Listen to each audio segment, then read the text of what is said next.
On est parti. Françoise Lebrun, bonjour. Ouais, bonjour. Nous sommes très contents de vous avoir en entretien, parce qu'on a vu le cancre, mais parce que pour tout ce que vous représentez pour le cinéma français d'une manière générale. On vous a découvert personnellement avec La Maman et la Putain, comme tant de gens. Donc on va commencer avec, on va organiser cet entretien avec des questions sur le cancre. On va parler d'abord du cancre, puis après on ouvrira un petit peu le débat, si vous voulez bien. Je voudrais en premier que vous nous parliez un peu de Paul Vecchiali, qu'on vient d'interviewer. Vous avez tourné avec lui la première fois en 83, si je ne me trompe pas, pour un film qui s'appelait En haut des marches. Puis en 84, de mémoire, en 2004, vous avez tourné avec lui aussi, en 2006, à Plus si Affinité. Quel est le rapport que vous avez avec lui? Comment vous le définiriez, ce rapport? Le rapport au Paul,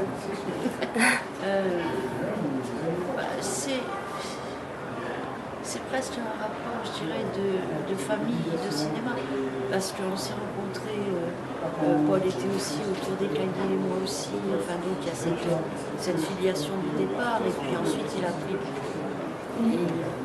des chemins un peu divergents par rapport à, enfin bon, c'est les d'histoire du cinéma. Et puis Paul, je dirais, c'est vraiment comme, c'est une fidélité qui me lie à Paul aussi. Un amusement aussi parce qu'il aime beaucoup, une fascination pour sa capacité de travail, parce qu'il n'arrête pas. Je me souviens, il y a eu un moment où on se téléphonait beaucoup, et le lundi, il me disait: est-ce que tu es au courant de mon scénario? Et je disais oui, celui-là. Il dit non, j'en ai rien d'autre. Je lui dis: attends, comment est-ce que tu fais pour être en activité comme ça aussi forte tout le temps? Et puis du coup, comme on a partagé des mêmes histoires de cinéma, des mêmes temps de cinéma, ça a permis par exemple Trou de mémoire, qui était un échange sur des bases communes de mémoire, ce qui permettait de le faire, sans que ce soit de la fiction vraiment, mais il y a eu de l'invention, mais sur des bases qui étaient partagées. Et puis c'est vrai qu'il y a une sorte de... il réunit une famille autour de lui, et effectivement j'ai la chance d'en faire partie, d'un film à un autre, comme ça, de temps en temps. On a discuté avec lui, vous formiez une bande avec Eustache bien avant. Oui, alors moi je crois qu'ils étaient très proches, Jean et Paul, et moi je suis arrivée un petit peu après, mais tout le monde se retrouvait, par exemple, je ne sais pas s'il en a parlé, au studio Parnasse, le mardi soir, où il en a parlé, non? Oui. Ouais, la bande du studio Parnasse. Voilà. Et c'était assez fascinant, parce que c'était une séance avec M. Chéret, qui était directeur du studio Parnasse. Il y avait 2 films. Et après ces 2 films, il y avait des questions qui étaient posées pour gagner des places de cinéma. Et il y avait tous les gens du cinéma qui étaient là et qui étaient capables de dire quel était le 4e stagiaire sur le film de Sturgis en 58. Et il y avait une main qui se levait en disant c'était un tel. Enfin, donc j'étais fascinée par la connaissance incroyable du cinéma qu'avaient les gens à cette époque. Et on s'y retrouvait. Voilà. Et à l'époque, vous envisagiez déjà d'être actrice? Pas du tout. Pas du tout. Vous êtes devenue actrice par connaissance. Par hasard? Ouais. Vous étiez au bon endroit au bon moment. Ben, je sais pas, mais ça s'est fait comme ça. Pour revenir sur Paul Vecchiali, est-ce que vous diriez que c'est un cancre? Non, absolument pas. Non, c'est une tête bien faite, avec une agilité incroyable, et c'est quand même un polytechnicien de formation, c'est pas un hasard.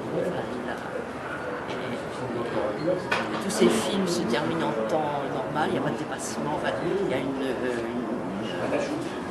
habilité, pas une habilité au travail qui fait qu'effectivement tout est cadré, mis en place, etc. Non, c'est pas un cancre. Quand il vous a proposé le projet du cancre, il vous a donné un scénario complet, achevé? Ouais. Et vous avez tout de suite... est-ce que vous aviez besoin de lire le scénario pour lui dire oui?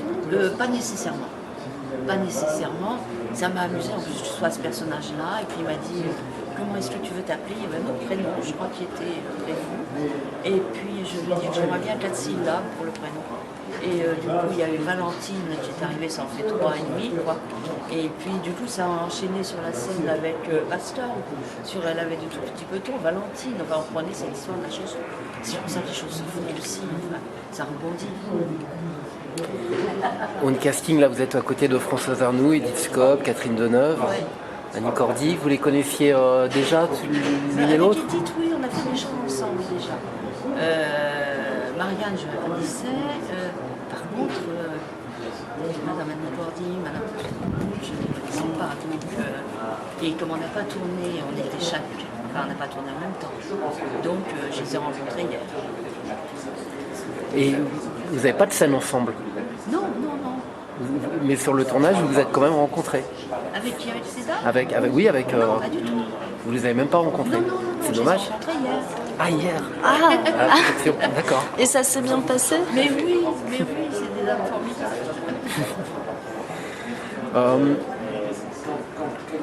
Paul Veccali, donc il était ami, mais il a aussi produit les films d'Eustache. Comment vous définiriez les deux cinéastes l'un par rapport à l'autre? Je sais pas, je suis pas critique de cinéma. Mais vu justement vous êtes actrice pour les deux. Oui. Je suis incapable de répondre à cette question parce que ce serait pareil pour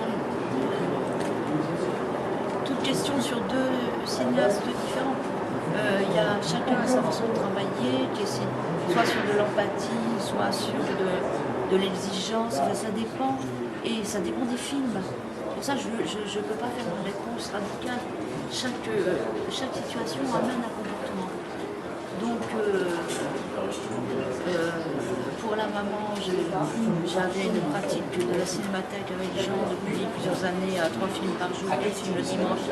Et donc je savais ce qu'il pouvait aimer au point de vue cinéma. Donc c'était un guide pour moi, parce qu'il y avait toutes ces références cinématographiques qui m'aidaient. Et c'était la direction d'acteur aussi, pense à Jeanne Marès dans La Chienne, ou Valentine Tessier dans Madame Bovary de Renoir. Enfin, c'était des choses qui me parlaient. Pour ce film-là, plus que Avance ton bras, parle plus vite, ou etc. Donc c'est pour ça que je dis c'est chaque fois différent. Et tandis qu'avec Paul, c'est plus... D'abord, ça dépend des films. Par exemple, En haut des marches, qui est un film extrêmement complexe et très précis. Il y avait vraiment des places, il y avait vraiment, par exemple, des plans séquences en mouvement, avec des places à tenir à des endroits divers, enfin, ce qui demande vraiment une grande concentration, pouvoir dire le texte en s'arrêtant là au bout, puis en reprenant mon fauteuil. Et puis, donc ça veut dire qu'il faut être très très concentré. C'est pas la même chose que par exemple dans le dernier, où on joue à se renvoyer les répliques, parce que le plan est fixe, enfin on peut y aller, et puis on s'amuse. Donc c'est compliqué de répondre à ce type de questions. Et les hommes sont très différents, ou parce que vous fréquentiez les deux à l'époque? Oui. Bah, comme tout le monde est différent. C'est quoi cette question? Non, mais il peut y avoir des points communs que vous retrouvez qui fait que l'amitié, par exemple, peut passer par des... C'est la cinéphilie, je pense que c'est l'amour du cinéma. Après, il prend 36 formes, selon les gens, selon les jours. Il y a des jours où on a une prise de cinéma, on est moins cinéphile peut-être, je sais pas. Mais... Pour revenir sur Le Cancre, comment vous définiriez-vous le film? Si on vous demandait de le vendre, alors vous allez me dire vous n'êtes pas chargé de le vendre, mais comment vous le vendriez-vous? On en parlait hier justement, quelqu'un disait de quoi ça parle? Et j'ai répondu, ça parle du temps. Ça parle du temps qui passe, comment on vit le temps qui passe et pèse petit à petit, qui empêche petit à petit, comment aussi avec le temps beaucoup de souvenirs reviennent et le besoin de retrouver les premières émotions, que ce soit d'enfants ou d'amoureux, etc. Et là, dans ce film-là, c'est autour d'un personnage qui a été le battement de cœur initial. Et donc cet homme, à un certain âge, est filmé un jour ou deux de sa disparition. Enfin, le film se déroule sur plusieurs années, non. Enfin, il y a des petites inscriptions avec le temps, mais le dernier plan, c'est il s'endort devant la mer, et il s'endort définitivement. Et c'est son chemin pour finalement pouvoir s'endormir doucement, d'avoir fait tout ce parcours pour retrouver effectivement cette première émotion. Ça vous va? Du coup, on va basculer sur la deuxième partie de l'entretien. Oui, c'est une partie qui est... Ah bon. J'arrête.